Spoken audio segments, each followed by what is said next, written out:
मेरे इस video log को बच्चे ना देखें।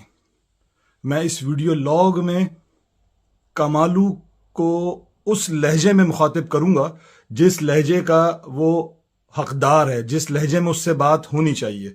तो मेरी रिक्वेस्ट है, इस वीडियो को बच्चे और माए बहनें ना देखें। मेरी रिक्वेस्ट है प्लीज। कमालू की नस्ल बेगैरत,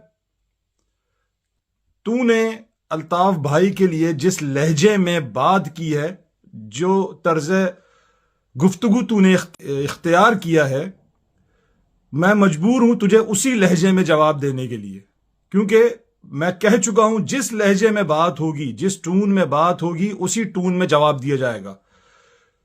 तूने कैद तहरीक पर जो इल्जामात और जो बहुतान तराशियां की, मैं तुझसे ये पूछता हूं, तेरी औकात क्या है? तू इस तहरीक में तेरी क्या कुर्बानियां हैं? तूने इस तहरीक में क्या कुर्बानियां दी हैं? कोई एक कुर्बानी जो तूने इस तहरीक में दी हो वो यहां मुझे बता दे। कायदे तहरीक को मुखातिब करने से पहले उल्लू के पट्टे, बेगैरत कुत्ते, तुझे सोचना चाहिए कि उस कायद की इस तहरीक में क्या कुर्बानियां हैं। उनके घर से कितनी लाशें उठी हैं, कितनी शहादतें हैं, खुद उनके अपने घर से, अपने खानदान से। जिला वतनी, जान का खतरा। लंदन जैसे शहर में रहते हुए वो आज तक उन्होंने लंदन पूरा नहीं घुमा, नहीं देखा उन्होंने, जो उनको आज तक पहले डे फर्स्ट से लेकर आज तक जो उनकी जिंदगी को खतरात लाहक हैं। तू कहता है अल्ताफ भाई के लिए डॉक्टर साहब की शहादत, डॉक्टर साहब का इल्जाम उनके ऊपर लगाता है, अल्ताफ भाई के ऊपर लगा रहा है। तू बेगैरत, इल्जाम लगाने से पहले सोच तो ले कि तू बकवास क्या कर रहा है। अबे दुनिया की आला तरीन अदालत ने, स्कॉटलैंड और स्कॉटलैंड यार्ड ने यहां पर तहकीक के बाद अल्ताफ भाई को उस तरह के हर इल्जाम से बरी करार दिया है जिसके तू आज इल्जाम लगा रहा है। मैं तुझसे पूछता हूं, जब जब अल्ताफ भाई ने पाकिस्तान आने की बात की, तुम लोगों को मिर्चें क्यों लग जाती थी? तुम लोगों को अचानक से मोशन क्यों लग जाते थे? नहीं भाई, आप वहीं रहें, आपकी जान को खतरा है, यहां पर मत आइएगा। क्यों? इसलिए कि तुम लोग नहीं चाहते थे कि अल्ताफ भाई ग्राउंड पर आए और फिर कारकुनान तक, डायरेक्ट कारकुनान तक उनकी रसाई हो। इधर एम अनवर, उधर बाकर खानी, हम्माद, उधर तुम लोगों ने जिस तरीके से पार्टी को कैप्चर किया हुआ था, पूरे सिस्टम को, वो जब वो टूटा, जब अल्ताफ भाई ने जब उस चीज को महसूस किया और जब 9-0 पे तुम लोगों को जूते पड़े, तो तुम लोगों को एहसास हुआ यार अब हमारे हाथ से गेम निकल रहा है। तो तुम लोगों ने कलाबाजियां मारनी शुरू कर दी। अबे तरमीम्स अल्ताफ भाई ने लंदन से आकर पेश करनी थी अदालत में, कुत्ते। अभी मैं बहुत कंट्रोल करके बात कर रहा हूं, मुझे जवाब दे बेगैरत कि तरमीम्स अल्ताफ भाई ने पेश करनी थी। तुम लोगों के काम थे ना, तुम लोगों के काम थे, होमवर्क करते, रिपोर्ट्स बनाते, पेश करते, अल्ताफ भाई से उसकी तौसीक लेते। नहीं किया तुम लोगों ने काम, क्योंकि तुम लोगों को झंडे वाली गाड़ियों में घूमने के मजे लगे हुए थे।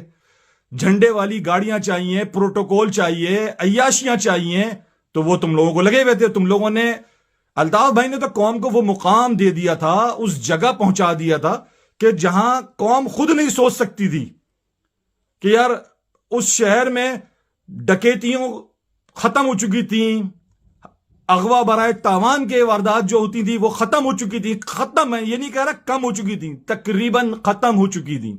ठीक है, हिफाजती इकदाम, रातों को पहरे, ड्यूटियां, गेट लग गए थे, बहुत अच्छा इंतजाम हो चुका था। लोग याद करते हैं आज उस सिस्टम को और उस निजाम को। बदले में अल्ताफ भाई को क्या मिला? कभी कभी ये ख्याल आता है दिल में मेरे ना कि शहबाज शरीफ खड़ा रहा अपने भाई के साथ, अपने भाई के साथ खड़ा रहा। कोई उसने दूसरी पार्टी नहीं बनाई, कोई उसने नवाज शरीफ की कमर में खंजर नहीं मारा, वो अपने भाई के साथ खड़ा रहा। अल्ताफ भाई ने ना अपने किसी भाई को, ना बहन को, खानदान के किसी फर्द को ना मिनिस्टर बनाया, ना एमपीए बनाया, ना एमएनए बनाया। तुम ही लोग, क्योंकि भाई का जाहिर सी बात है जो विजन था कि अपने अंदर से कयादत निकालो, ये मोरूसी सियासत को खत्म करो, तो उसका सिला तुम लोगों ने ये दिया भाई को, अल्ताफ भाई को, कि उन्हीं की कमर में खंजर घोंपा, उनसे ही बगावत, उनसे ही गद्दारी की।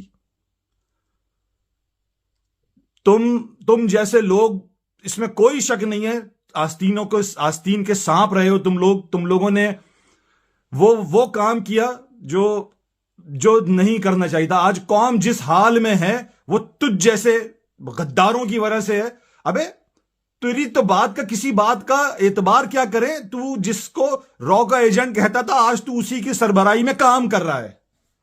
आज तू कल जिस एमक्यूएम को दफन करने की बातें करता था, आज उसी एमक्यूएम के ऊपर कब्जा करना चाहता है तू, उसी एमक्यूएम का चेयरमैन बनना चाहता है तू। अब इस प्रेस कॉन्फ्रेंस के बाद तू दबाव डालेगा कि मैं जी एमक्यूएम का मैं चेयरमैन बनूंगा, जिस एमक्यूएम को मैं दफन करने आया था अब मैं उसका चेयरमैन बनूंगा। फिर तू नए मोहरे निकाल के लेके आएगा जो तुझे मिल चुके हैं वापस, फिर तू उनको सामने लेकर आएगा। ये सारे तेरे गंदे डर्टी गटर जैसे दिमाग के गेम है सारे, ये जो हम समझते हैं, जो कौम बहुत अच्छी तरीके से समझती है। लेकिन सारी अय्याशियां जो तुम लोगों ने की, सारे मजे तो तुम लोगों ने किए पार्टी में रहते हुए। अल्ताफ भाई ने क्या हासिल किया आज तक? अल्ताफ भाई को क्या मिला इस तहरीक से? अल्ताफ भाई ने कोई एक बेनिफिट बता दे कुत्ते, जो कायदे तहरीक ने अपनी जात के लिए हासिल किया हो। बेगैरत जो अल्ताफ भाई ने अपनी जात के लिए हासिल किया और जिसमें अल्ताफ भाई ऐश कर रहे हो, नहीं पेश कर सकता तू। नवाज शरीफ समेत हर सियासतदान ने जितने नाम गुजरे हैं, फौज के ऊपर कितनी मुगालजात, कितनी क्या कुछ नहीं कहा, आज तक किसी ने माफी मांगी? नहीं मांगी। अल्ताफ भाई ने उस तकरीर के बाद अपनी रिटन तहरीर के जरिए माफी मांगी, लेकिन नहीं मिली माफी, नहीं मिल रही माफी। क्यों? क्योंकि तुम जैसे लोग जो हो ना, तुम जैसे लोग जब तक जिंदा हो इस धरती के ऊपर, ये मुहाजिर कौम इसी तरीके से पस्ती में गिरती रहेगी। मैं तुझे चैलेंज करता हूं, जो तू चैलेंज कर रहा है ना, मैं मुझसे बात कर, मैं तुझे चैलेंज करता हूं, पाकिस्तान के अलावा किसी भी कोर्ट में आ जा दुनिया की, मैं तेरा सामना करूंगा। आ जा उधर, अगर तू एक बाप से पैदा है, अगर एक पैदा है, आ जा उधर तू, मैं तेरा सामना करूंगा। ले आ वो सारे इल्जाम और रख वहां पर। हम भी रखते हैं अपने सारे सबूत, हम भी रखते हैं।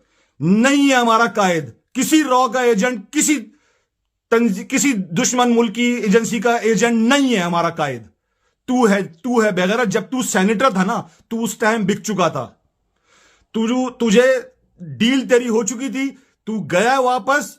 तेरे जाने के बाद गिरफ्तारियां हुई हैं, लड़के लापता हुए, सारा गेम प्लान था। तू वापस आया, फिर वो लड़के वापस आना शुरू हुए। खुदा की कसम गेम प्लान था सारा ये। तू जब सेनेटर था तू बिक चुका था, तेरी डील हो चुकी थी, तू प्रॉपर डील के तहत गया और डील के तहत वापस आया। जब तू सेनेटरशिप के मजे ले रहा था, तू उस वक्त गया, बिक चुका था। अबे सारे तू बेनिफिशियरी था, तेरी औकात क्या थी? कायदे तहरीक ने तुझको ये मुकाम, ये मुर्तबा, ये स्टेटस दिया था। बात कर रहा है तू उल्लू के पट बेगैरत। आजा, अगर मेरा चैलेंज तू एक्सेप्ट करता है, एक मर्द का बच्चा औलादे, आजा किसी जगह, मैं तेरा सामना करूंगा। हर चीज तू डील के तहत करके गया था। लड़के उठे, लापता हुआ, और आज तक जो तेरी पार्टी में शामिल नहीं हुआ, तूने उठवाया उनको और फिर कैंट में जा जाके उन लड़कों को बाजियाब करा के लेकर आया और अपनी पार्टी में शामिल कर रहा है। आज तक कर रहा है तू ये तेरे डर्टी गेम आज भी जारी हैं। और देख, चूड़ियों उड़ियों से मत डरा हमें। ये चूड़ियां नहीं पहन रखी, ये सारे भरमबाजियां नहीं कर तू हमसे। तू भी जानता है, हमें भी जानता है, और हम तुझे भी जानते हैं। सिर्फ फौज की छत्तर छाया में तू ये बातें कर रहा है, तू कर ले। हम, जाहिर सी बात है, हमारे मुल्क की फौज है, हम नहीं लड़ना चाहते फौज से। हम माजी में भी नहीं लड़े थे, हम लड़ ही नहीं सकते फौज से। मुल्क की फौज है भाई, वो उससे कौन लड़ सकता है?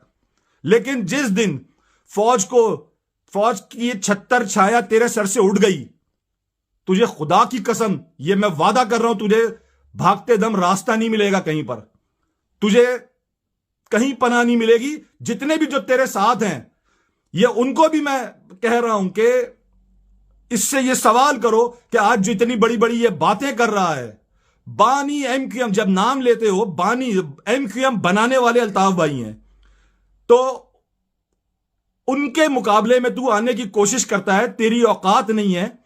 तेरी क्या कुर्बानियां हैं इस तंजीम में, इस तहरीक में तूने क्या कुर्बानियां दी थी? अपनी कोई एक कुर्बानी जो तूने दी हो वो तू बता यहां पर, तब भी तेरी औकात नहीं है कि तू अल्ताफ भाई के लिए इस तरह की जबान इस्तेमाल कर सके। और आइंदा अगर तूने जिस तरह की जबान इस्तेमाल की, तेरी शजरा नसब को लेकर खोलूंगा यहां पर और जवाब दूंगा तुझे। अपनी औकात में रह, अपनी जबान को संभाल, वरना तुझे उस लहजे में जवाब मिलेगा जिस लहजे में तू बात करेगा। जिए मुहाजिर, जिए मेरा कायद, सदा जिए।